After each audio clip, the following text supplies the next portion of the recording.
विश्वामित्र बोले, राम तुमने कितनी बार जनकपुर देखा है? उसी समय राम जी ने कहा, गुरुदेव एक भी बार नहीं देखा है, हमने एक बार भी नहीं देखा है। तो विश्वामित्र जी ने कहा, राम जब तुमने जनकपुर नहीं देखा है तो तुम लक्ष्मण को क्या दिखाओगे जनकपुर? अरे भाई, हमारे साथ में ये शिष्य आए हुए हैं, ये कहे महाराज जी हम निमसार देखा हूँ, तो निमसार कहाँ नहीं आया हूँ, तो मैं किसी से कहूँगा, किसको, कि इनको निमसार दिखा लाओ, है ना? ये समस्या है। तो मैं आपसे निवेदन करना चाहूँगा। उसी समय लक्ष्मण जी ने कहा कि मुझे जनकपुर नहीं जाना है, मुझे जनकपुर नहीं देखना है। क्या होता है? विश्वामित्र जी ने कहा कि राम तुमने जनकपुर नहीं देखा है तो लक्ष्मण को क्या दिखाओगे? तो राम जी ने कहा, गुरुदेव फिर जनकपुर लक्ष्मण देखेंगे कैसे? गुरुदेव ने कहा, एक काम करो राम, एक काम करो, दो चेले हैं हमारे पास में, बड़े शिष्य के रूप में तुम और छोटे शिष्य के रूप में लक्ष्मण।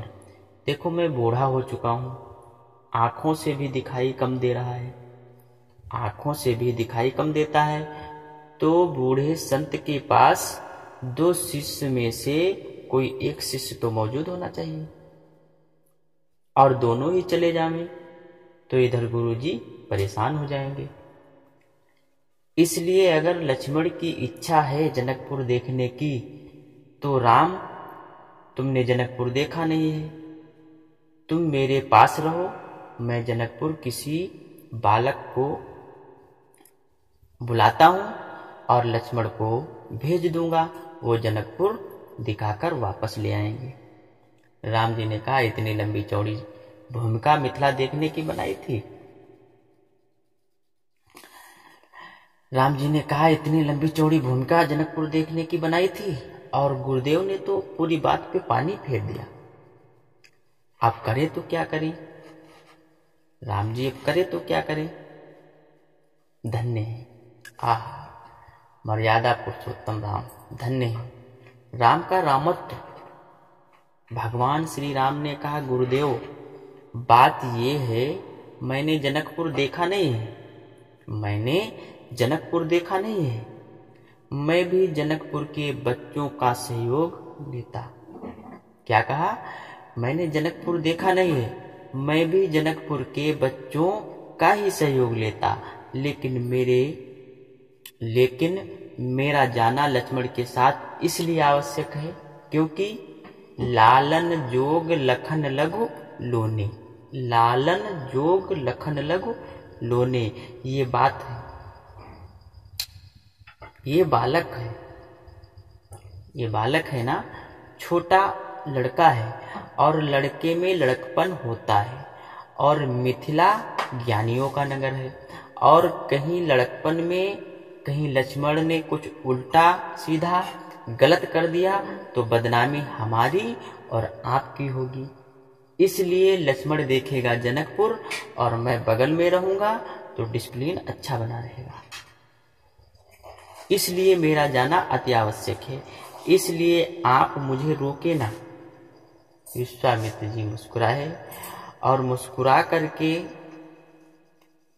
आज विश्वामित्र जी मुस्कुराए, और मुस्कुरा करके विश्वामित्र महाराज जी ने कहा, रामभद्र मैं जानता हूं कि तुम जनकपुर नहीं देखना चाहते हो, तुम्हें जनकपुर नहीं देखना है, तुमने न जाने कितने जनकपुर बना दिए हैं। जनकपुरवासी ही तुम्हें देख करके अपने जीवन को एवं अपने नेत्रों को धन्य धन्य कर ले। इसीलिए राम तुम जनकपुर वासियों को कृतकृत्य करो, धन्य करो। जाय देख आवो नगर, सुख निधान दो भाई। सुख निधान क्योंकि जो आनंद सिंधु सुख राशि, इसलिए सुख निधान। दो भाई और करव सुफल सबके नयन, सुंदर वदन दिखाई। भगवान राम लक्ष्मण जी के साथ में मिथिला में प्रवेश किए। अब भगवान शंकर चतुर्सखी के रूप में पहुंच चुके हैं। भगवान शंकर चतुर्सखी के रूप में पहुंच चुके हैं। मिथिलानियों के साथ में भगवान शंकर हैं। और जैसे राम जी ने प्रवेश किया तो श्री राम, जैसे राम जी ने प्रवेश किया तो श्री राम जब प्रवेश करने लगे तो गोस्वामी जी ने लिखा, धाये धाम काम सब त्यागी, मनहु रंक निधि लूटन लागी। जुबती भवन झरोखन लागी, निरखै राम रूप अनुरागी। निरखै राम रूप अनुरागी। लेकिन भगवान राम का एक नियम है, याद रखना। भगवान श्री राम जब चलते हैं तो भूमि का दर्शन करते हुए चलते हैं। और ये चरित्रवान की पहचान होती है।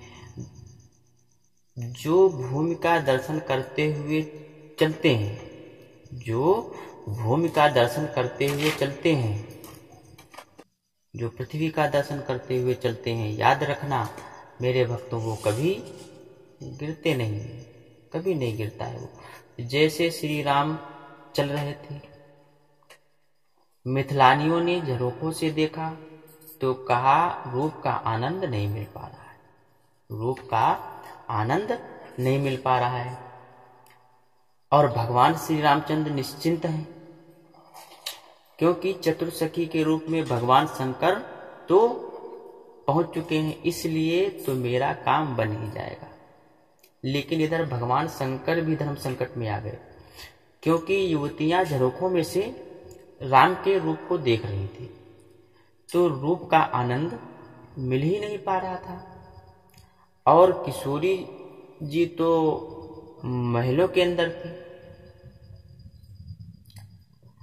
तो जब किशोरी जी महलों के अंदर हैं तो संकेत कौन करे? और सड़कों पे तो किशोरी जी आ नहीं सकती। तो समस्या खड़ी हो गई। क्या समस्या खड़ी हो गई? जरा ये समस्या का समाधान हो जाना चाहिए। भगवान श्री राम किशोरी जी को देखना चाहते हैं, लेकिन समस्या ये है कि किशोरी जी मिलना नहीं चाहती हैं। वो तो महल के अंदर है। भगवान शंकर प्रयास करें तो कैसे करें? अब युवतियां जब झरोखों में से देख रही थी, भगवान शंकर ने कहा एक काम करो। कहा रूप का आनंद तो मिल नहीं पा रहा है, रूप का आनंद मिल नहीं पा रहा है।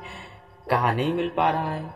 अगर नीचे व्यक्ति चल रहा है, अगर नीचे व्यक्ति चल रहा है, उसके रूप का आनंद लेना है तो अपनी अपनी अट्टालिकाओं पे चढ़ जाओ।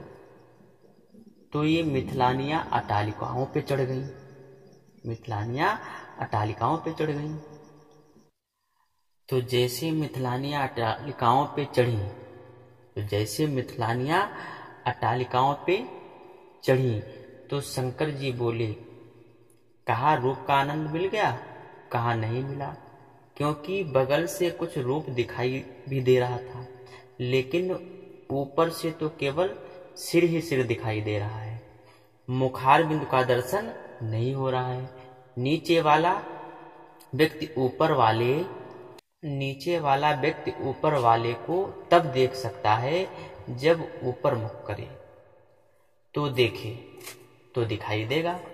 और भगवान कभी ऊपर करेंगे नहीं, वो तो सिर नीचे किए हैं। तो चतुर्सखी भगवान शंकर कहते हैं, चतुर्सखी भगवान शंकर कहते हैं, चतुर्सखी के रूप में एक जो भगवान शंकर हैं वो कहते हैं एक काम करो, अगर ऊपर वाले व्यक्ति नीचे वाले व्यक्ति को देखना चाहते हैं तो फिर ऊपर वाला व्यक्ति नीचे वाले व्यक्ति के ऊपर कुछ डाल दे, और जब कुछ डालेंगे, जब कुछ डालोगे तो उनके शरीर में लगेगा, और जब लगेगा तो ऊपर सिर करके अवश्य देखेंगे, और जब देखेंगे तो उनके रूप का अवश्य दर्शन हो जाएगा। तो मिथिलानियों ने कहा युक्ति तो बहुत अच्छी बताई है। तो कहा क्या डालें? एक बोली हीरे डाल दो, एक ने कहा मोती डाल दो, तीसरे ने कहा मणियां डाल दो। भगवान शंकर चतुर्सखी के रूप में हैं, उन्होंने कहा हीरे मोती जवाहर डालने से तुम्हारी ओर देखने वाले ये नहीं है। कहा क्यों? कि भगवान को अगर देखना है, क्या कहा? कहा भगवान को अगर देखना है, कोई मोती और मणियों के प्रयोग से भगवान को नहीं देखा जा सकता है। भगवान को यदि देखना है तो भगवान शंकर चतुर्सखी के रूप में कहते हैं कि मिथिलानियों, यदि इनको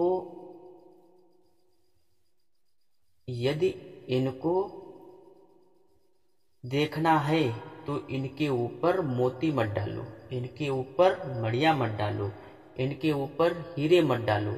अगर इनको